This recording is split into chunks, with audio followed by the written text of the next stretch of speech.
أعوذ بالله من الشيطان الرجيم. بسم الله الرحمن الرحيم. الحمد لله الذي اصطفى. ما بعد أعوذ بالله من الشيطان الرجيم. بسم الله الرحمن الرحيم. قلنا اهبطوا منها جميعا فإما يأتينكم مني هدى فمن تبع هدايا فلا خوف عليهم ولا هم يحزنون. صدق الله العظيم.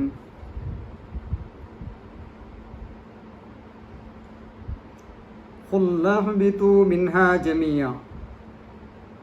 ہم نے کہا، ہم نے فرمایا تم سب جنت سے نکل جاؤ. قلنا اهبطوا منها جميعا، چلو تم سب جنت سے نکل جاؤ. قلنا اهبطوا منها جميعا فإما يأتينكم مني هدى.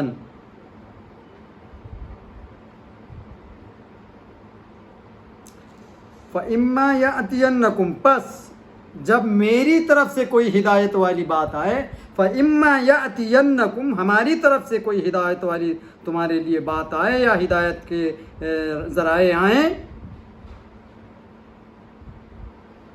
فإما يأتينكم مني هدى، ہماری طرف سے ہدایت کی باتیں، فمن تبع ہدایا، پس اتباع کرو اس ہدایت کی، فمن تبع ہدایا، تو جو میری ہدایت کی پیروی کرے، فمن تبع ہدایا فلا خوف علیہم ولا هم يحزنون، پس اس کے لیے نہ کوئی خوف ہے، نہ کوئی ڈر ہے، نہ اس کے لیے کوئی غم ہے.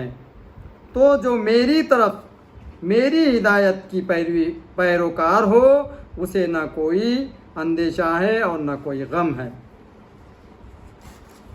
جب اللہ رب العزت نے حضرت آدم اور حوا کو جنت سے باہر نکال دیا اور زمین پر اتارا، زمین پر اتارنے کے ساتھ ساتھ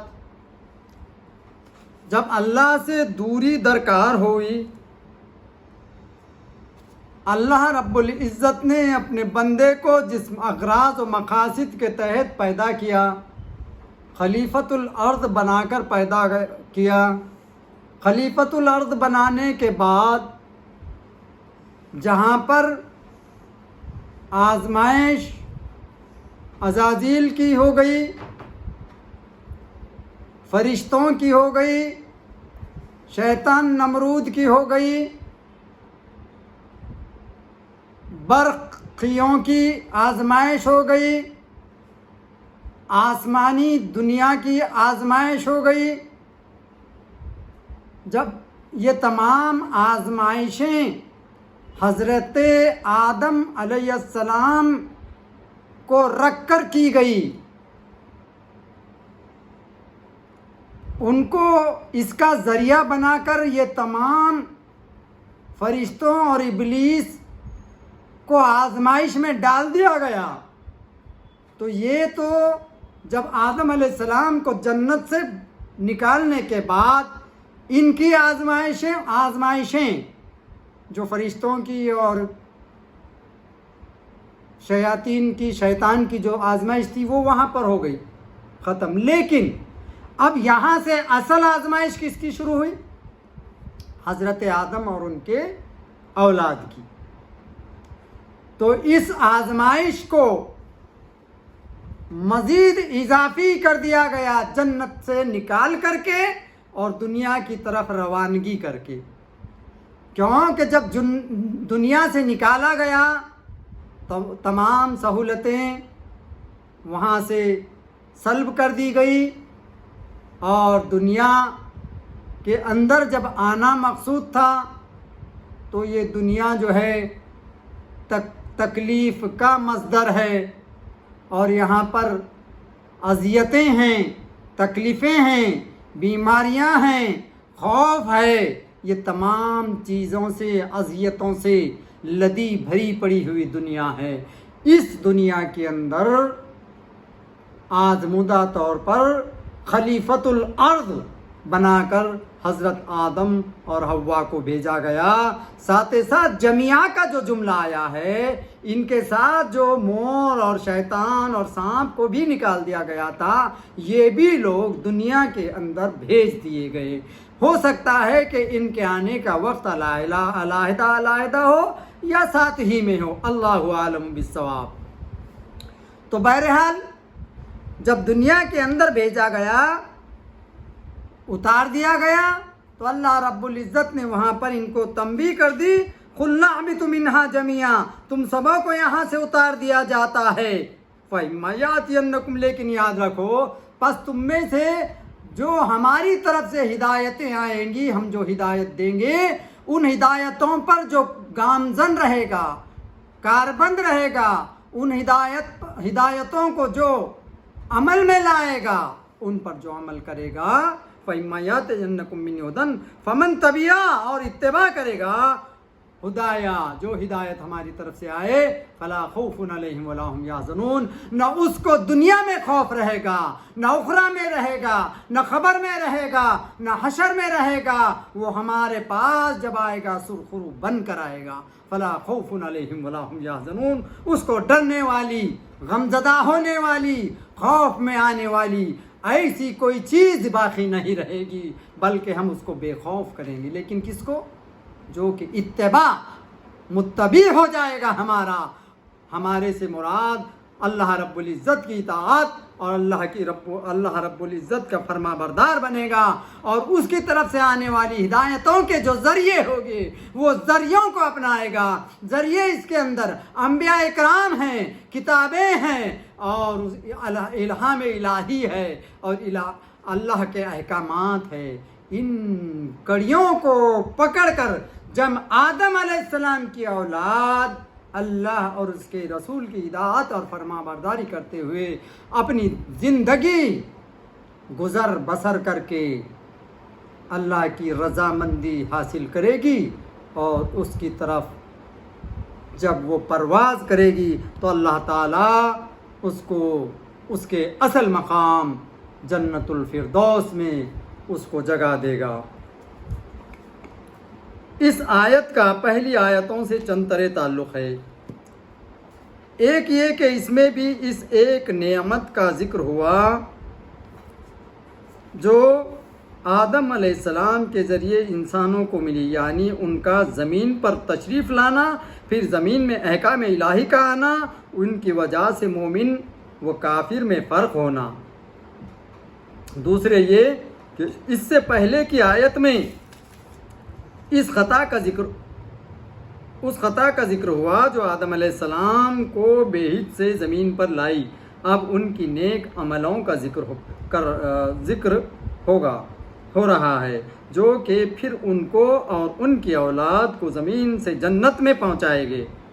تیسرے یہ کہ اس سے پہلے آدم علیہ السلام کی توبہ قبول ہونے کا ذکر تھا۔ اب یہ بتایا جا رہا ہے کہ فقط اس سے جنت میں واپسی ہی نہ ہوگی، بلکہ اس کے لیے نیک اعمال کرنے ہوں گے۔ یعنی یہاں پر کنڈیشن بتائے گئے کہ آپ صرف جنت میں آ جائیں گے ایسا نہیں ہے، بلکہ آپ کو یہاں پر اعمال صالح کرنا ہوگا۔ جب آدم علیہ السلام جنت سے باہر زمین پر تشریف لائے تو ایک دم بہت سی مصیبتوں میں گرفتار ہو گئے۔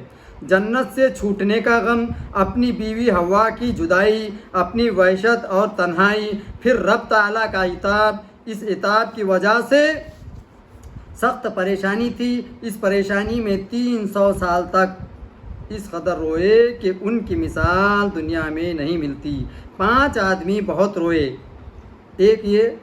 اول یہ آدم علیہ السلام اپنی خطا پر، یعقوب علیہ السلام فراق فرزند میں، یحییٰ علیہ السلام خوف الہی سے، حضرت فاطمہ الزہرا خدیجۃ الکبریٰ رضی اللہ تعالی عنہ، حضور صلی اللہ علیہ وسلم کی وفات کے بعد، امام زین العابدین واقع کربلا کے بعد۔ مگر ان تمام حضرات میں آدم علیہ السلام کی گریہ وزاری سب سے بڑھ کر ہے، کیونکہ 300 سال تک متواتر روتے رہے۔ تفسیر عزیزی میں ہے کہ حضرت جبرائیل علیہ السلام کو بھی ان کی گریہ وزاری پر رونا آ گیا۔ انہوں نے بھی بارگاہ الہی میں آدم علیہ السلام کی سفارش اور شفاعت کی، تب رحمت الہی نے ان کی دستگیری فرمائی اور ان کو رحمت للعالمین کا وسیلہ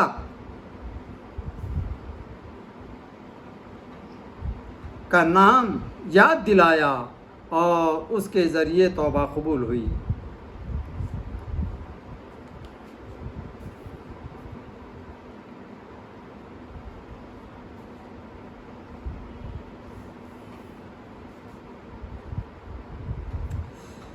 تو یہ معلوم ہوا کہ 100 برس تک آدم علیہ السلام اپنی خطا پر نادم رہے۔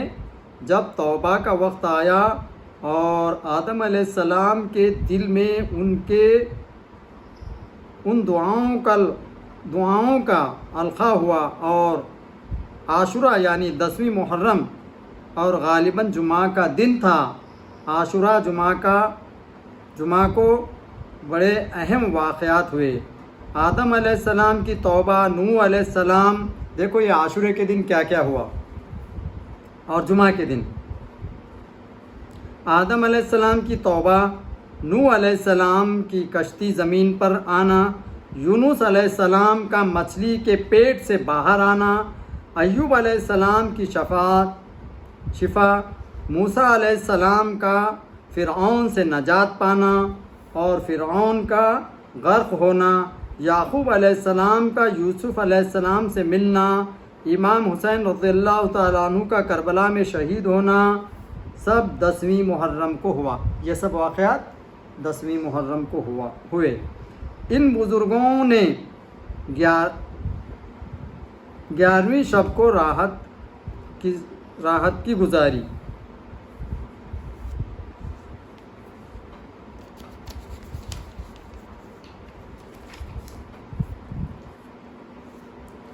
قُلْ نَهْبِطُوا مِنْهَا جَمِيعًا، یہ جملہ اس سے پہلے بھی آ چکا ہے، لیکن اس میں چند طرح کا فرق ہے۔ ایک یہ کہ وہ قبول توبہ سے پہلے فرمایا گیا تھا، اور یہ اس کے بعد اگر جنت ہی میں توبہ ہوتی، جیسا کہ بعض علماء فرماتے ہیں، تو یہ جنت ہی میں دوبارہ اتر جانے کا حکم دیا گیا۔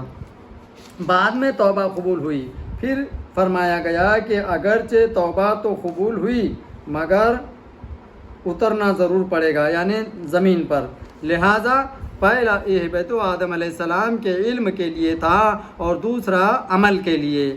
اور اگر زمین پر توبہ قبول ہوئی جیسا کہ روایت سے ثابت ہے، تو اس کا مطلب یہ ہوا کہ تم زمین میں ہی رہو جہاں تم کو اتارا گیا، کیونکہ اب تمہاری بعض اولاد جنت میں آئے گی اور بعض نہ آئے گی، کیونکہ اگر بغیر عمل ہی جنتیوں کو جنت میں بلایا جائے تو دوزخیوں کو اعتراض کرنے کا موقع مل جائے گا، لہٰذا عمل کر کے آؤ۔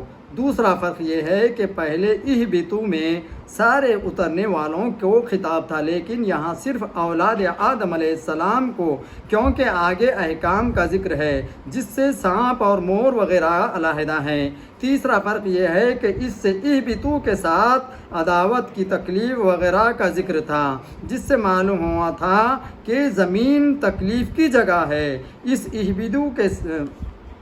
اہبتو کے ساتھ رب کے احکام کا ذکر ہے، اور یہ بتایا جا رہا ہے کہ جو کوئی دنیا میں رہ کر ہماری فرما برداری کرے گا وہ وہاں کے خوف و غم سے محفوظ رہے گا۔ چوتھا فرق یہ ہے کہ اس اہبتو میں حق تعالیٰ سے دور ہونے کا ذکر تھا، اور یہاں اس سے قرب کا، یعنی دنیا میں رہو لیکن اگر ہماری اطاعت کرو گے تو وہاں یعنی ہم سے قریب ہی رہو گے۔ بہرحال دوبارہ اس کا ذکر بیکار نہیں ہے۔ جمیعاً اس سے معلوم ہوتا ہے کہ حضرت آدم علیہ السلام و حوا، سانپ، مور وغیرہ ہی کو جنت سے نکالنے کا حکم ہوا، کوئی وہاں باقی نہ رکھا گیا، لیکن اس سے یہ لازم نہیں کہ سب ایک دم ہی نکالے گئے ہوں، ممکن ہے کہ ساتھ ہی نکلے ہوں یا آگے پیچھے۔ نیز اگر یہ خطاب صرف آدم علیہ السلام کو ہوا اور مطلب یہ ہوا کہ تم سب نیچے رہو تو لازماً یہ نہیں کہ سب کا نیچے رہنا یکساں اور ایک ہی مدت تک ہوگا، بلکہ بعض اللہ کے بندے قیامت سے پہلے جنت پہنچ جائیں گے، جیسے کہ شہداء کی روحیں حضرت ادریس علیہ السلام، بعض قیامت کے بعد جیسا تمام مسلمان۔ فَإِمَّا يَأْتِيَنَّكُمْ لفظ اما ان شرطیہ اور اما زائد سے بنا ہے، اس کا استعمال شک کے موقع پر ہوتا ہے، اور یاتینہ میں نون سے تاکید پیدا ہوئی تو آیت کا معنی ہوا کہ اگر ضرور آئے تمہارے پاس، چونکہ رب کی طرف سے انبیاء کرام اور کتابوں کا آنا یقین تھا، اس لیے نون استعمال فرمایا گیا، لیکن بندوں کو اس ہدایت کے پانے میں شک تھا، کیونکہ بعض ماں کے پیٹ میں، بعض بچپن ہی میں مر جاتے ہیں، اور بعض دیوانگی میں عمر گزارتے ہیں، اور بعض وہ ہیں جن تک نبوت کی روشنی نہیں پہنچتی، جیسے زمانے جاہلیت کے لوگ۔ یعنی اللہ رب العزت فَإِمَّا يَأْتِيَنَّكُم مِّنِّي هُدًى، فَإِمَّا سے مراد بہت ساری باتیں خفیہ احکامات بھی ہے۔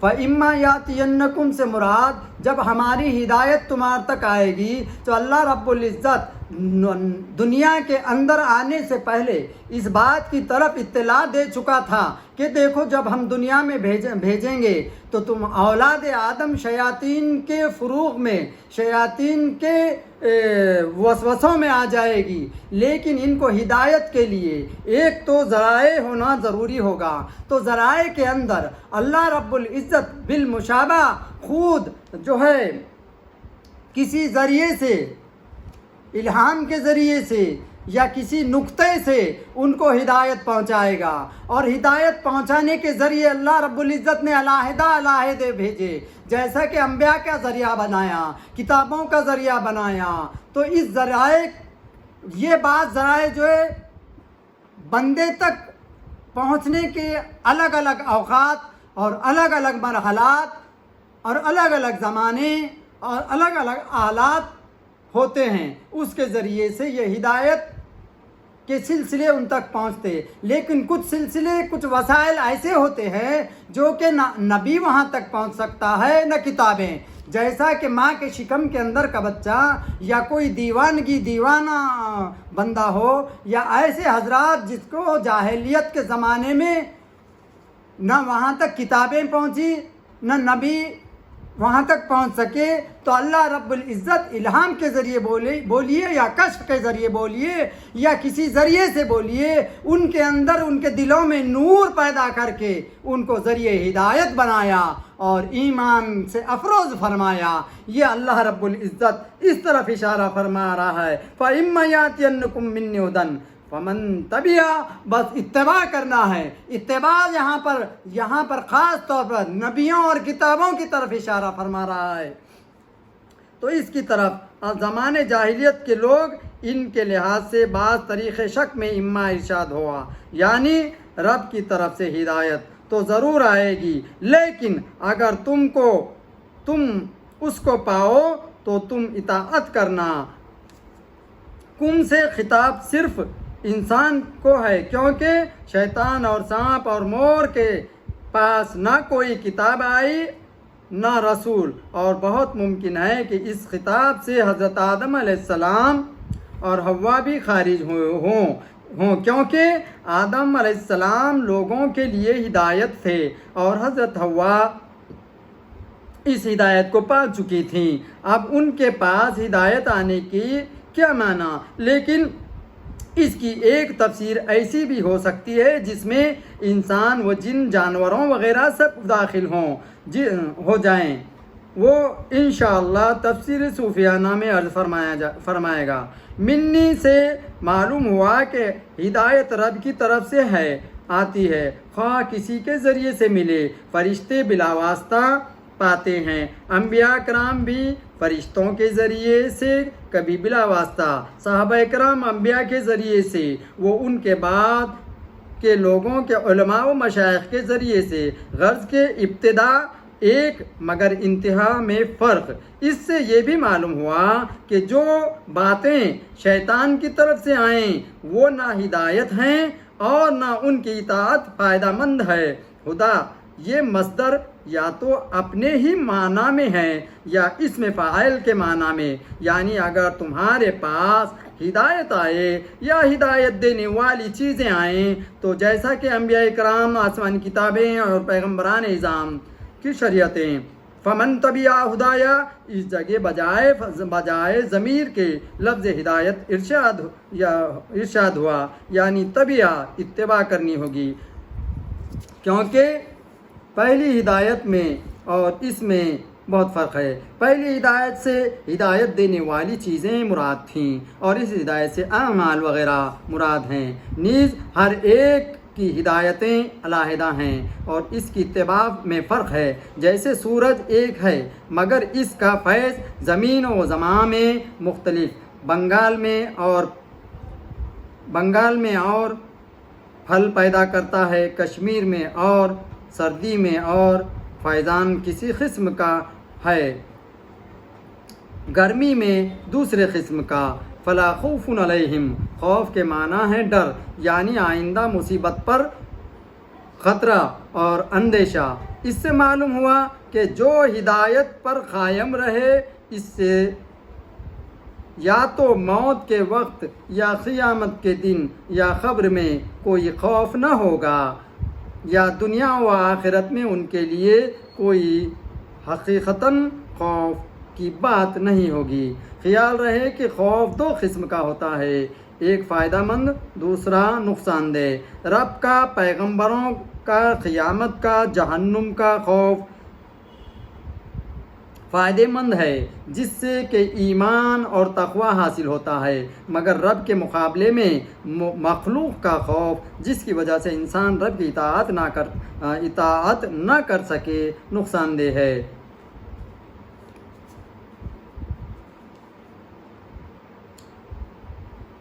خوف الہی جس کو خشیت کہتے ہیں، یہ تو ان کو اعلیٰ درجے کا حاصل ہوتا ہے۔ نیز سانپ، بچھو وغیرہ موذی جانوروں سے ڈرنا بھی اس میں داخل نہیں، کیونکہ یہ خوف بھی مضر نہیں۔ موذی چیزوں سے خوف ایذا ہوتا ہے جس کا نتیجہ نفرت ہے۔ رب تعالیٰ اور اس کے رسول سے خوف ہدایت ہے جس کا نتیجہ اطاعت ہے۔ موسیٰ علیہ السلام کو فرعون اور اس کی قوم سے ڈر ہوا۔ جب پہلی بار عصا سانپ بنا تو ڈر ہوا، یہ خوف ایذا تھا جس کے بنا پر آپ کو ان سے نفرت ہو گئی۔ وہ خوف اس آیت کے خلاف نہیں، یا مطلب اس کا یہ ہے کہ ان کے لیے حقیقتاً کوئی خوف کی چیز نہیں، یعنی اگرچہ وہ دل میں ڈریں لیکن ڈر کی کوئی چیز نہیں ہے۔ جیسا کہ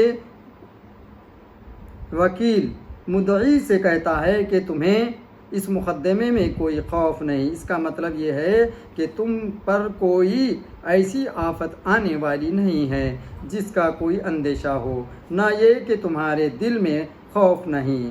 اس لیے لا خوف فرمایا گیا کہ لا یخافون ولا هم یحزنون، حزن سے بنا ہے یحزنون، جس کے معنی ہے غم اور افسوس، یعنی یہ اللہ والے یا موت کے وقت یا قبر و حشر میں غم نہ کریں گے، کیونکہ دنیا سے کامیاب